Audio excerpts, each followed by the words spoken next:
morning, honorable judge, fellow debaters, and all respected audience. My name is Syifa Ariani PUTRI and I am from Smai Insan Cendekia Baitul Izzah. Today, we stand here to debate a motion of immense importance. This House would give a social service and skill training for gambling offenders rather than imprisonment.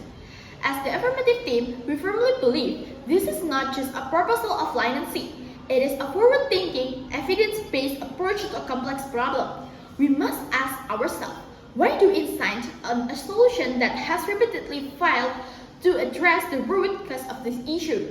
The first and most crucial point is to understand what we are truly dealing with. Gambling is not a simple crime. It is, in many cases, a recognized behavioral disorder. According to the American Psychiatric Association Diagnostic and Statistical Manual of Mental Disorder, a person with a severe gambling problem is diagnosed with gambling disorder. This is a progressive illness characterized by the persistent and repetitive patterns of gambling that impair one's life. Scientific research, including studies of journals of gambling studies, has demonstrated that pathological gambling activates the brain mesolimbic dopamine reward system in a manner functionally similar to substance addiction. We are not punishing a moral failing. We are seeking to heal a neurobiological dysfunction. This behavioral pathology is not a distant, abstract concept.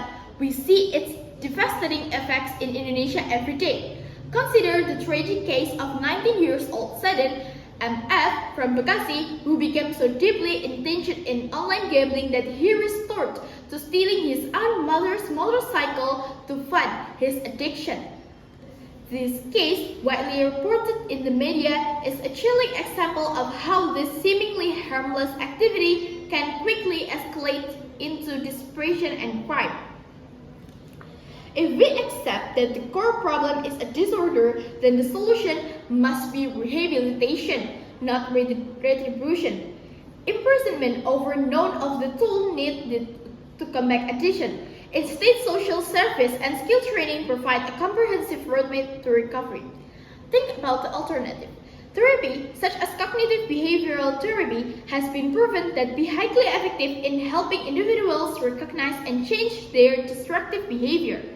Moreover, offering skill training, be it in coding, carpentry, or mechanics, equips these individuals with a tangible way to become a productive members of society by providing them with a means to earn legitimate income. We address the financial despair that often fuels their gambling. A study by the Center for Justice Research suggests that rehabilitation program can significantly reduce recidivist states compared to traditional incarceration. Why would we choose a punitive system that burdens taxpayer and creates a cycle of crime when we can invest in a model that produces self-sufficient, tax-paying citizens?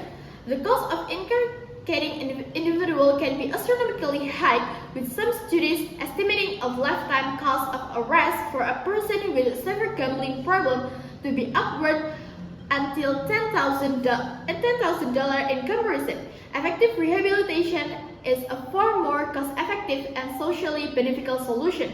We completely agree that accountability is essential, but we must be pragmatic about how we achieve it. The goal of a justice system should be to redress harm and prevent future offense, not simply to exact revenge. Imprisonment for a gambling addict is a short-sighted and ineffective form of justice. It fails to repair the harm, instead creating a heavier burden on the state than the offender's family. Social service, on the other hand, can be paired with mandatory research and others. This way, the offender is not only receiving treatment but is also actively working towards repaying the damage they have caused, thus providing a far more meaningful form of justice for the victim and for society as a whole. Honorable judges, fellow debaters, and all respected audience, the choices before us is clear. We can cling to an outdated system that punishes symptoms without ever treating the disease, or we can embrace a new paradigm of justice, a paradigm that sees a gambling offender not as a criminal to be locked away, but as an individual with a disorder who needs help. We are not advocating for a lack of accountability. We are advocating for a more intelligent, human, and ultimately more effective form of accountability. It is time we stop building prisons and start building people. Thank you.